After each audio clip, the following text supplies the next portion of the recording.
கடவுளுடைய வார்த்தைகளோடும் கடவுளுடைய ஆசீர்வாதங்களோடும் இன்றைய நாளை நாம் தொடங்குவோம். இன்றைய வாசகம் மத்தேயு நற்செய்தி அதிகாரம் 18 இறை வசனங்கள் 21 முதல் 35 முடிய.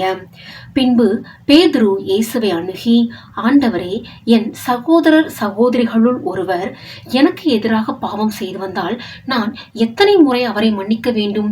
7 முறை மட்டுமா என கேட்டார். அதற்கு இயேசு அவரிடம் கூறியது, 7 முறை மட்டுமல்ல, 70 தடவை 7 முறை என நான் உனக்கு சொல்கிறேன். விண்ணரசை பின்வரும் நிகழ்ச்சிக்கு ஒப்பிடலாம்.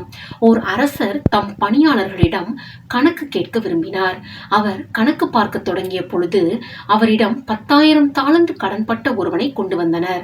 அவன் பணத்தை திருப்பிக் கொடுக்க இயலாத நிலையில் இருந்தான்.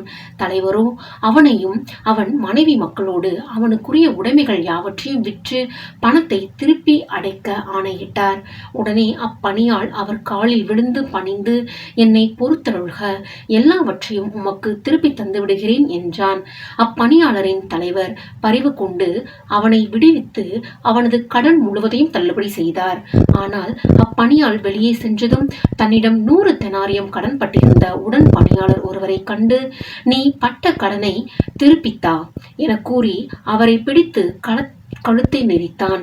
உடனே அவனுடைய உடன் பணியாளர் காலில் விழுந்து, என்னை பொறுத்தருள்க, நான் திருப்பி கொடுத்து விடுகிறேன் என்று அவனை கெஞ்சி கேட்டார்.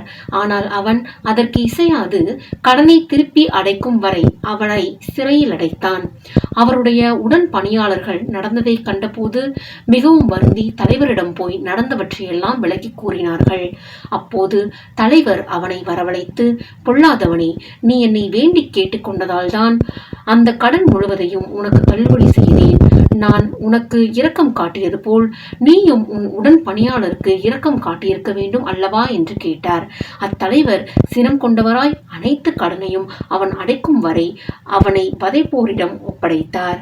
உங்களுள் ஒவ்வொருவரும் தம் சகோதர சகோதரிகளை மனமாற மன்னிக்காவிட்டால் விண்ணுலகில் இருக்கும் என் தந்தையும் உங்களை மன்னிக்க மாட்டார். இது கிறிஸ்துவின் நற்செய்தி. ஆமென்.